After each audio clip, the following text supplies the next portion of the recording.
आज का बजट मेरे लिए व्यक्तिगत तौर पे बहुत ही भावुक क्षण है। हम बड़े आम और साधारण से लोग हैं। हम राजनीतिक परिवारों से नहीं आते। मेरे माँ बाप, दादा दादी, दूर दूर तक रिश्ते में कोई राजनीति में नहीं था और कभी जिंदगी में नहीं सोचा था राजनीति में आएंगे। दिल्ली वालों का बहुत एहसान था कि उन्होंने हमें इतने बड़े पद पे बिठा दिया और इतनी बड़ी जिम्मेदारी दे दी। मैं हमेशा ही कहता हूं कि दिल्ली वालों का ये एहसान मैं 7 जन्म में भी पूरा नहीं कर सकता। जब से सरकार बनी है दिल्ली में, हमने कभी भी इसको राजनीति या सरकारी कामकाज के दृष्टि से नहीं देखा। जैसे मेरा अपना परिवार है, मेरे माता पिता मेरे साथ रहते हैं, मेरे बच्चे हैं, मेरी पत्नी है। मैं जैसे अपने परिवार का ख्याल रखता हूं, ऐसे ही मैंने कोशिश की है कि दिल्ली में रहने वाले हर परिवार का हिस्सा बनके, चाहे उनका भाई बनके, चाहे उनका बेटा बनके, उस परिवार का मैं ख्याल रखूं। दिल्ली के जितने बच्चे हैं उनको मैं अपना बच्चा मान के उनको अच्छी से अच्छी शिक्षा देने का मैंने कोशिश की है। मेरी कोशिश रही कि जैसी शिक्षा मेरे बच्चों को मिली उस वैसी अच्छी शिक्षा दिल्ली के हर बच्चे को मिले। मेरी कोशिश है कि अगर किसी के भी परिवार में दिल्ली में कोई बीमार हो तो पैसे के अभाव में उसका खराब इलाज नहीं होना चाहिए, उसे अच्छे से अच्छा इलाज मिलना चाहिए। तो हर परिवार का मैंने ख्याल रखने की कोशिश की, उनका बड़ा बेटा बनके, उनका भाई बनके। आज दिल्ली की मेरी माताओं के लिए और मेरी बहनों के लिए एक बहुत बड़ा ऐलान किया गया है। ये कोई बहुत छोटी चीज नहीं है। महिला सशक्तिकरण के क्षेत्र में मैं समझता हूं ये दुनिया का सबसे बड़ा कार्यक्रम होगा महिला सशक्तिकरण का। बातें बहुत होती हैं, बातें करना बड़ा आसान है, महिला सशक्तिकरण, लेकिन सशक्तिकरण होगा कैसे? सबसे बड़ा सशक्तिकरण तो होता है जब हाथ में पैसा हो, जेब में पैसा हो। जेब में जब पैसा होता है तो आदमी पावरफुल महसूस करता है, पावर महसूस करता है। तो अगर महिलाओं के हाथ में, उनकी जेब में पैसा डालेंगे तभी तो महिलाएं सशक्तिकरण महसूस करेंगी। जो महिलाएं कमाती नहीं है वो खासकर हमारे समाज के अंदर एक बहुत डिसएडवांटेज्ड पोजीशन में रहती हैं। उन्हें घर में अपने पति के आगे हाथ फैलाने पड़ते हैं, उन्हें अपने बेटे के आगे हाथ फैलाने पड़ते हैं, अपने रिश्तेदारों के आगे हाथ फैलाने, छोटी छोटी चीजों के लिए, छोटी छोटी जरूरतों के लिए। अब ये नहीं होगा। अब दिल्ली में 18 साल से ऊपर की हर महिला के लिए, चाहे वो हमारी छोटी बहन हो, बड़ी बहन हो, चाहे कोई माता हो, हर एक के लिए हर महीने 1000 रुपए का इंतजाम कर दिया। हर महीने उनके अकाउंट में 1000 रुपए जाएंगे। ये बहुत बड़ी बात है और इस पे कई सालों से हम काम कर रहे थे। जाहिर तौर पे इस पे काफी पैसे का खर्च आएगा, लेकिन चूंकि दिल्ली में अब एक बहुत ही ईमानदार सरकार है, एक एक पैसा बचाती है। पहले बिजली फ्री की, पानी फ्री किया, शिक्षा फ्री की, इलाज फ्री किया, तीर्थ यात्रा फ्री की, महिलाओं का सफर फ्री किया। तो पैसा बचा बचा के जनता तक पहुंचाती है। यही पैसा, ऐसा क्यों नहीं हुआ कि पहले क्यों नहीं हुआ, और लोग क्यों नहीं कर रहे हो? क्योंकि वो सारा पैसा पार्टी वाले खा जाते हैं, दूसरी पार्टियों वाले सारा पैसा नेता खा जाते हैं, नेताओं की तरफ जाता है, सारा पैसा नेताओं की जेब में जाता है। दिल्ली में ऐसा नहीं होता। दिल्ली में सारा पैसा, एक एक पैसा बचा के हमने जनता पे खर्च किया है। तो अब वो बचा के इस साल हमारा वो सपना पूरा हुआ जब हम सोच रहे थे कि हर महिला को हम हर महीने 1000 रुपए देंगे। मैं दिल्ली की सभी महिलाओं को बहुत बहुत बधाई देना चाहता हूं। आपका बहुत एहसान है मेरे ऊपर, आपका बहुत आशीर्वाद है मेरे ऊपर। आपसे मुझे कुछ नहीं चाहिए, बस ये आशीर्वाद अपने भाई पे और अपने बेटे पे बनाए रखना। जो महिलाएं 18 साल से ऊपर हैं वो इसके लिए पात्र होंगी। पर वो महिला किसी सरकारी पेंशन की लाभार्थी नहीं होनी चाहिए, सरकारी नौकरी में नहीं होनी चाहिए और इनकम टैक्स पेयर नहीं होनी चाहिए। और इसको व्यवस्था को सिंपल करने के लिए हमने ये भी कर दिया, भाई सेल्फ डिक्लेरेशन दे देना। आप बाद में रैंडम तौर पे कुछ की जांच होती रहेगी, लेकिन सेल्फ डिक्लेरेशन देके आपको ये बेनिफिट शुरू हो जाएगा। तो इस साल अभी चुनाव के बाद जो है वो इसकी प्रक्रिया चालू होगी, फिर इसको हम कैबिनेट में लाके इसको सब करेंगे। तो मैं दिल्ली की महिलाओं को बहुत बहुत बधाई देना चाहता हूं। इससे एक बहुत बड़ी बात होगी, दिल्ली की अर्थव्यवस्था में बहुत बड़ा उछाल आएगा। हमेशा ये देखा गया है कि अगर संपत्ति या दौलत या पैसा कुछ चंद लोगों के हाथ में कॉन्सेंट्रेट हो जाए तो अर्थव्यवस्था का बेड़ा गर्क हो जाता है। पिछले 75 साल में हमने देखा जितनी भी पार्टियों की सरकार आई उनकी एक ही थ्योरी थी, trickle down theory, trickle down economics.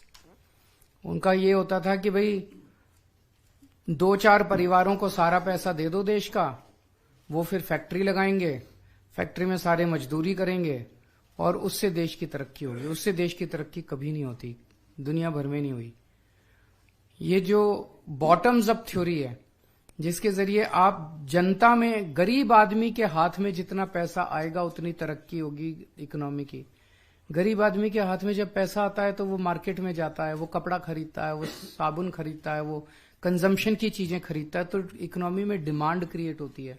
जब डिमांड क्रिएट होती है तो नई नई फैक्ट्री लगती हैं, नई नई दुकानें लगती हैं। जब हम दिल्ली में आए थे हमने मिनिमम वेज बढ़ाए थे बहुत ज्यादा। हमने जब बिजली फ्री की, हमने पानी फ्री किया, आम जनता के हाथ में पैसा आया। आज उसी का नतीजा है कि दिल्ली के अंदर सबसे कम महंगाई है और सबसे ज्यादा समृद्धि है पूरे देश के अंदर देखा जाए तो महिलाओं के हाथ में जब पैसा आएगा, मैं समझता हूं वो मार्केट में जाएगी, अपनी मनपसंद की चीजें खरीदेंगी, उससे इकोनॉमी की भी तरक्की होगी। दूसरा, आज का जो बजट था वो राम राज्य की अवधारणा से प्रेरित था।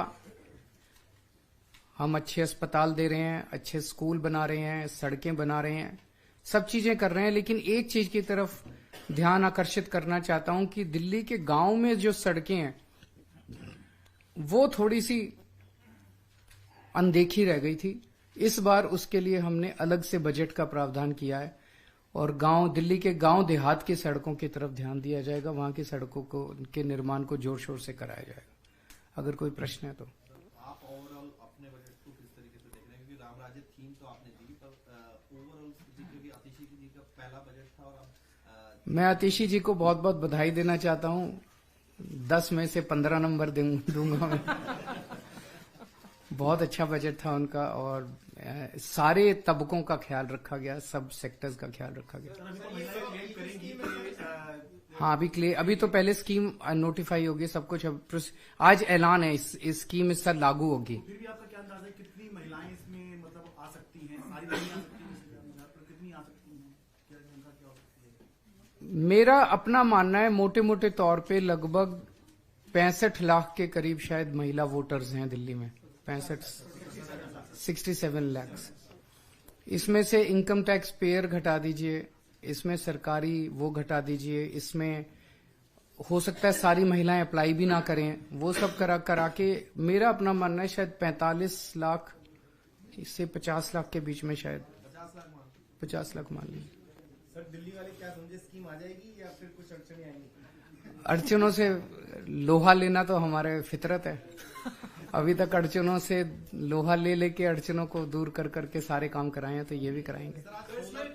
पर मैं ये एक सब महिलाओं को भी और सबको कहना चाहूंगा, आपने मेरे को 70 में से 62 सीट दी और एक बार 70 में से 67 सीट दी, तभी मेरी सरकार चली।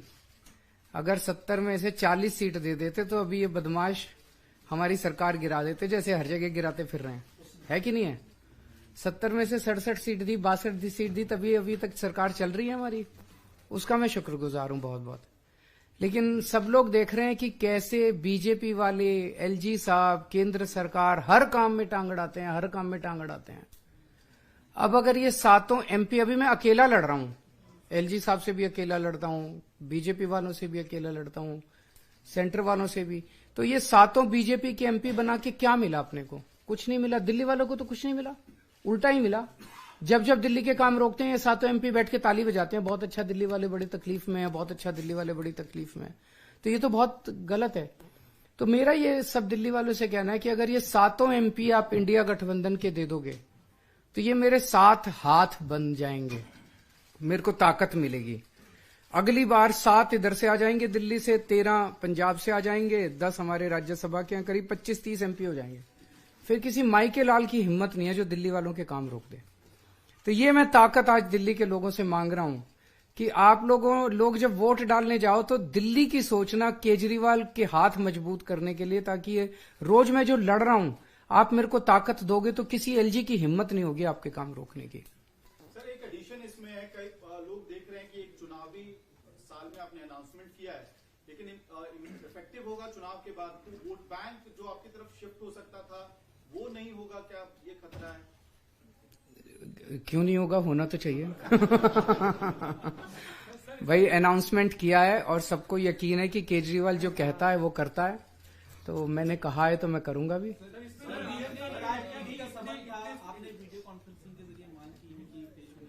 हाँ, मैंने कहा है भाई, मैं हमेशा मेरा स्टैंड ये रहा कि ईडी के जो सम्मन जो आ रहे हैं वो इलीगल हैं, लीगली इनवैलिड हैं। वो क्यों लीगली इनवैलिड हैं, वो लंबे लंबे मैंने चिट्ठी, कई पेज की चिट्ठी उनको लिख के भेजी है कि भाई क्यों लीगली इनवैलिड है। उसका उन्होंने कोई जवाब नहीं दिया, उनको जवाब देना चाहिए था। जो मैंने लीगल आर्ग्यूमेंट्स लिए हैं उन्हीं आर्ग्यूमेंट्स के आधार पे दूसरे केसेस में ईडी के सम्मन्स को क्वैश कर दिया हाई कोर्ट्स ने। तो अगर उन केसेस में क्वैश किया तो इधर भी ये इनवैलिड हो गया, लेकिन वो नहीं माने, बस सम्मन पे सम्मन। फिर मैंने पिछली बार 2-3 सम्मन के पहले लिखा था मेरा विधानसभा का सत्र चल रहा, बजट सेशन में नहीं आ सकता, तो वो जानबूझ के ऐसी डेट्स पे दे रहे हैं। जैसे पिछली डेट पे दिया, उस दिन मुझे एलजी के अभिभाषण के प्रस्ताव पे मुझे असेंबली में बोलना था, उस डेट को दिया। आज की डेट दी, आज हमारा बजट सत्र था। अब मैंने उनको कहा है भाई, हालांकि मैं आपके सम्मन को इलीगल मानता हूं, लेकिन आपके प्रश्नों के सारे जवाब देने को मैं तैयार हूं, क्योंकि हमने कोई गलत काम किया नहीं, कुछ छुपा नहीं रहे। तो आप मेरे से प्रश्न पूछ लो, वीडियो कॉन्फ्रेंसिंग के जरिए पूछ लो। कानून में लिखा है कि ईडी की प्रोसीडिंग्स जुडिशियल प्रोसीडिंग्स हैं। जुडिशियल प्रोसीडिंग मतलब ईडी एक कोर्ट की तरह है, न्यायालय की तरह है। और सुप्रीम कोर्ट के ऑर्डर्स अब हैं, कानून बन गया है भाई, किसी भी कोर्ट के अंदर किसी भी पार्टी को वीसी के जरिए प्रेजेंट होने की अलाउड है। तो अगर मैं कह रहा हूं ये मेरा अधिकार है, अगर मैं कह रहा हूं मेरे को वीसी से अलाउ किया जाना चाहिए, तो मैं समझता हूं जरूर वो अलाउ करेंगे वीसी से, और उनके जितने मेरी जानकारी में है मैं सभी प्रश्नों के जवाब दूंगा।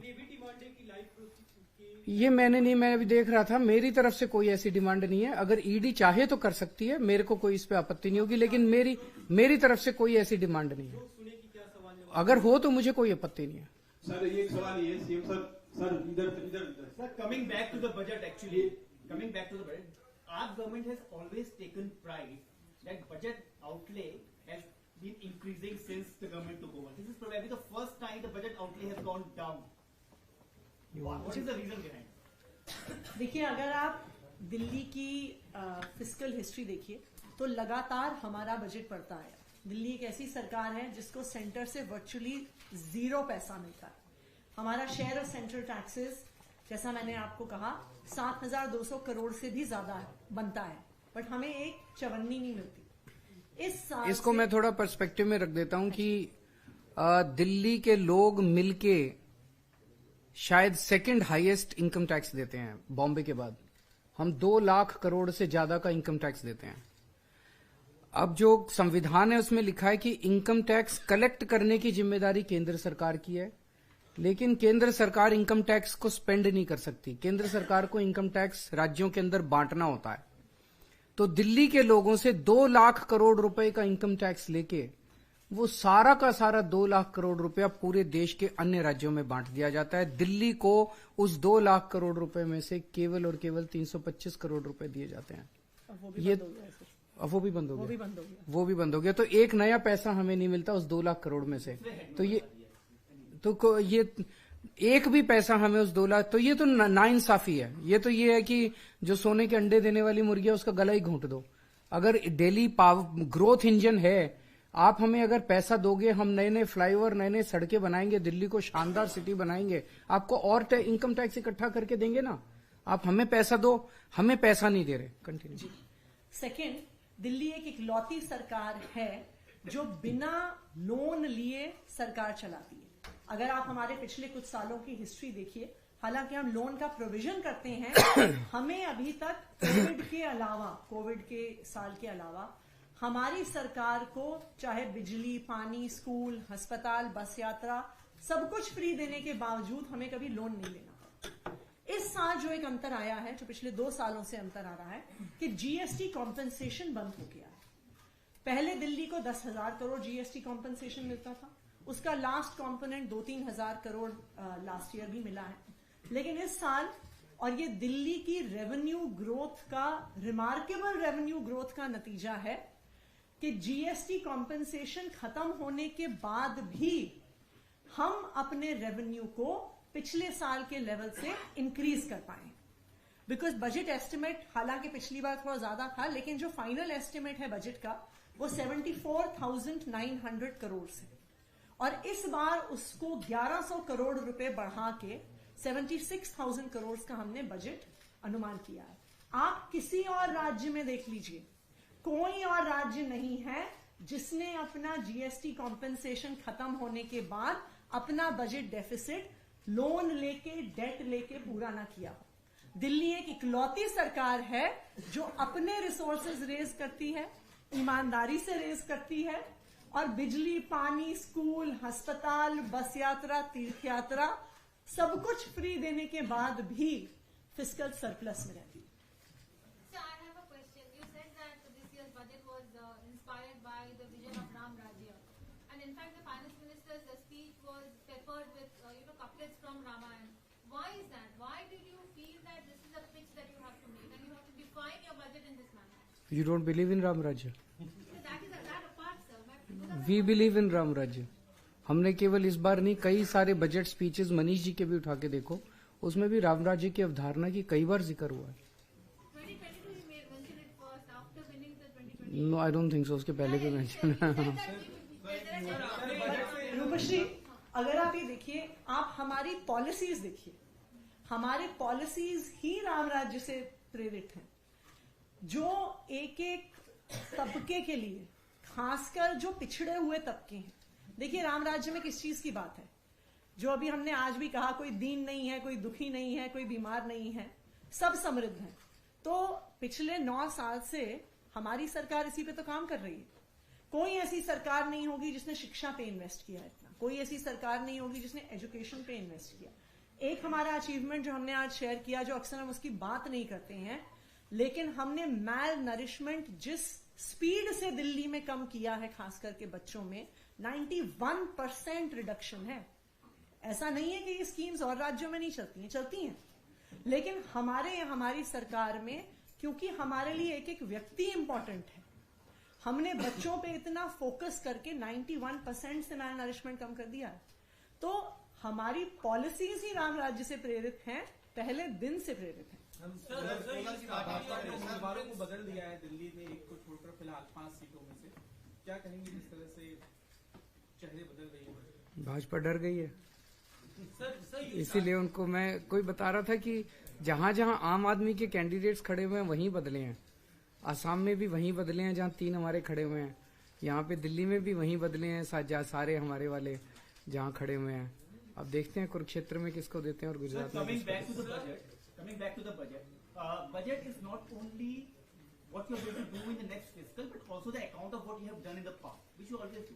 But in the past 2 budgets, you made several announcements which have not been mentioned this time. How much you have managed to achieve in Rozgar budget? How many jobs you have managed to provide?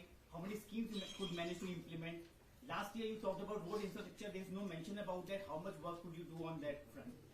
Can you elaborate on that, please? मैं समझता हूं कि आज आतिशी जी का जो speech है वो 2 भागों में था। First part was not specifically about last year, but the development and improvement that has taken place in Delhi in the last 10 years since we took over. तो 10 साल के अंदर 10 साल पहले दिल्ली क्या थी और 10 साल के बाद आज दिल्ली क्या है। तो फर्स्ट पार्ट 12:15 बजे तक उनका स्पीच उसी पे था। 12:15 बजे के बाद फिर उन्होंने इस साल का बजट प्रेजेंट किया। तो उसमें आपको सारी चीजें मिलेंगी कि पहले 24,000 क्लासरूम थे, हमारे आने के बाद 22,000 क्लासरूम और बन गए। हमने 530 मोहल्ला क्लिनिक बनाए, हमने दवाइयां फ्री की, हमने ये किया वो किया। उसमें रोजगार वाले पे परसों जो सर्वे रखा गया, I think it has come down very substantially in the last 2 years the unemployment rate. मेरे को एग्जैक्ट फिगर्स याद नहीं है, शायद 6.9 से 1.2 या 5.3 से 1.9 5.3 अनएम्प्लॉयमेंट रेट से 1.9 आ गया, which is a remarkable achievement. तो Really know the numbers, how many jobs? Numbers इस तरह से परसेंटेज अगर है तो उसमें नंबर्स आप निकाल लीजिए। सीएम साहब पर- एक टॉक ऑफ द टाउन बन गया है कि नेबरिंग जो स्टेट्स हैं खासतौर पर नोएडा, गाजियाबाद, वो महिलाएं कह रही हैं कि दिल्ली का एनरोलमेंट करा लें ताकि उनको मैं सबको कहना चाहूंगा कि आप अपने अपने राज्य में हमारी सरकार लेके आए तो वहां सबको बेनिफिट मिलेगा। तेलंगाना में पीएम कह रहे हैं कि मैं हूं मोदी का परिवार, ये नारा आज उन्होंने दिया है परिवारवाद पर अटैक करते हुए। मुझे आइडिया नहीं इसका। सर आज सोलर की बात आज बजट में भी की, सोलर की आप लोगों ने राशि भी निर्धारित कर दी, स्कीम जो है वो अभी तक नहीं आ पाई है, अटकी है। मेरी एलजी साहब से निवेदन है, प्लीज इस स्कीम को मत रोकिए। जनता के लिए, देश के लिए स्कीम है, इसमें इन चीजों के अंदर राजनीति नहीं होनी चाहिए, ये सही नहीं है। तो वो स्कीम रोकी उन्होंने। जिस दिन स्कीम आई थी मेरे पास कई फोन आए थे कि बहुत अच्छी स्कीम है, बहुत अच्छी स्कीम है। जिन लोगों के अभी बिजली के बिल जीरो हैं उनके तो जीरो हैं, जिनके बिजली के बिल आते हैं वो भी जीरो हो जाएंगे। तो अच्छी स्कीम है, अच्छा काम तो होना ही चाहिए। कोई लोग ये बता रहे हैं कि हमारी स्कीम कॉपी करके अब सेंट्रल आ रही है, तो सेंटर की पहले आनी चाहिए, हमारी नहीं आनी चाहिए पहले, इसलिए ये विवाद हो रहा है। तो जब तक सेंटर नहीं लाएगा हमारी पास नहीं करेंगे ये। Last budget before elections of general elections and also Delhi Assembly elections. This is your last budget? नहीं, अगले साल, अच्छा अगले साल तो उस टाइम तक चुनाव हो जाएंगे, लुक्स लाइक। बट जैसा मैंने कहा था एंड में कि we are confident also, hopeful also कि अगले 5 बजट भी हम ही लोग हम ही प्रेजेंट लोग करेंगे, प्रेजेंट करेंगे। Unless they declare Delhi as a full UT. आप ही लोगों से पता चलता है, आप ही लोग बताते हो। पूर्ण राज्य मुद्दा पर लास्ट लोकसभा चुनाव में इस बार क्या आप तैयार कर रहे हैं कैंपेन दिल्ली और फिर बाकी जगहों भी? मेरा एक ही चीज है सबको कहना कि अगर आप अपने, देखो तमिलनाडु वाले लोग जो हैं वो तमिलनाडु वाली पार्टी को सारे एमपी दे देते हैं तो उनकी हाथ ताकत बढ़ती है। केरला वाले केरला वालों को दे देते हैं। दिल्ली वाले अपनी दिल्ली वाली पार्टी को अगर सारे एमपी दे देंगे तो हमारी ताकत बढ़ेगी, हमारे हाथ मजबूत होंगे, तो जाके उनसे सेंटर से लड़ने में हमारी ताकत बढ़ेगी। अभी सेंटर से अकेला मैं लड़ता रहता हूँ, एलजी साहब से मैं लड़ता, फिर हमारी ये साथ लड़ेंगे ना जाके। तो मेरी दिल्ली के लोगों को ये गुजारिश है कि आप हमारी ताकत बढ़ाओ। जैसे आपने 62 सीट दी, 67 सीट दी, सर माथे पे आपका आशीर्वाद, लेकिन इसमें भी आप हमें ताकत दो ताकि हम इनसे आपके हक ले। मैं ये 7 सीट अपने लिए नहीं मांग रहा, अपने बच्चों के लिए नहीं मांग रहा कि बच्चों को सेटल करना है इसलिए 7 सीट दे दो। आप ही के बच्चों के लिए मांग रहा हूँ, आप ही की खुशहाली के लिए मांग रहा हूँ, आप ही के परिवार के लिए मांग रहा हूँ, दिल्ली के लिए मांग रहा हूँ। आप मेरे हाथ मजबूत करोगे मैं और आपके लिए काम कर पाऊंगा, है ना। सर मैनिफेस्टो मिलके आएगा क्या 7 सीटों के लिए आम आदमी पार्टी और कांग्रेस का? मेरे को इसका कांग्रेस का ज्यादा आइडिया नहीं है।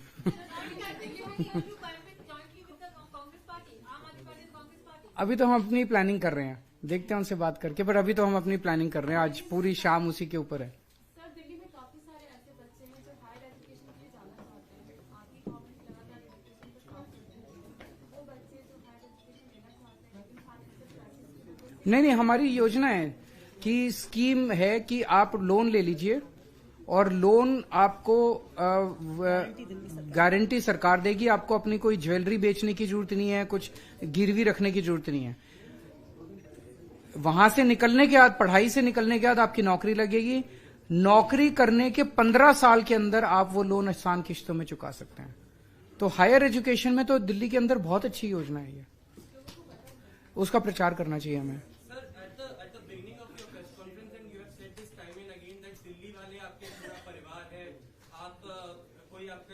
माँ बाप की तरह है, कोई आपके भाई है। At this point of time on social media, every cabinet minister of the Modi government has been putting out Modi का परिवार in their bracket as they call it कि हम I have no idea. Someone asked this question just now. I have no idea about this. I have not seen this. आप किसको परिवार मानते हैं sir? वो मोदी का परिवार मान रहे हैं बीजेपी? वो शायद अपने कैबिनेट मिनिस्टर्स को अपना परिवार मानते हैं. मैं दिल्ली के 2 करोड़ लोगों को अपना परिवार मानता हूँ. Thank you.